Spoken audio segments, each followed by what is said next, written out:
Today I have the first movement playing of Beethoven's Piano Sonata No.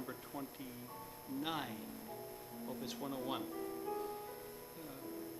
You always wonder, so what's Beethoven have in mind what he's writing? What does he feel? How do we interpret those things? It's an amazing story. He was friends with a woman named Dorothea von Ertmann. She had been a friend for many years. He dedicated sonatas to her. She played very well. But she had lost her last child in childbirth and was on the verge of a nervous breakdown. Beethoven said, "Come to my home." She said, he said, "I will speak to you in tones." He improvised for an hour. Years later, the aged Baroness told her friend Felix Mendelssohn, "With that hour of music, Beethoven brought me peace, brought me comfort." Well, that improvisation went on to be formed into the first movement of 101. It's an amazing start to the sonata. You know, you take a sonata like the Moonlight, opus 27, number 2, starts with a slow movement. Most of the sonatas wouldn't do that. It's usually allegro, fast and furious. This develops very powerfully in terms of what Beethoven feels and what he's trying to share.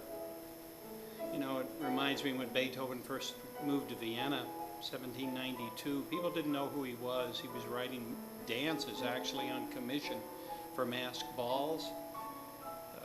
Those were cool because those dances went on to be transcribed for piano.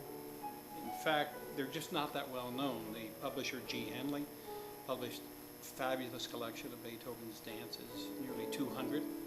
And then we were very lucky to work with Warner Brothers for a time.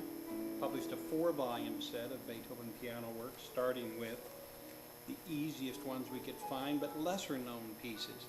Book 1, Book 2, in Book 3, where I read the story about Dorothea von Ertmann.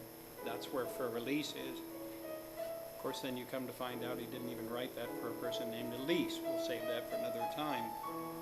So he's writing dances to make a living. He's playing any opportunity he gets, and very often he'd be in a room and he'd just break off into an improvisation. And Carl Czerny, his student, and his friend Ferdinand Ries said, when Beethoven improvised, there wasn't a dry eye in the room.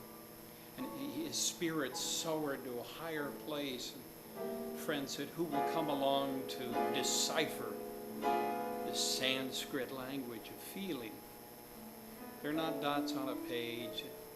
It's not music theory. We take everything that we have in our being, our life, our feeling. Robert Schumann said, people say, why is my music so difficult to understand? And Schumann said, everything in the world affects me, and I try to put that into my music. Every rise and fall of the melody, every dynamic change, every phrase, every harmonic change, it's like this ongoing film of us. We've been loving Beethoven for a long time. It's been almost 30 years with the Beethoven Society for Pianists that we founded. So hopefully this is the first of many, many pieces about Beethoven. Thanks for listening.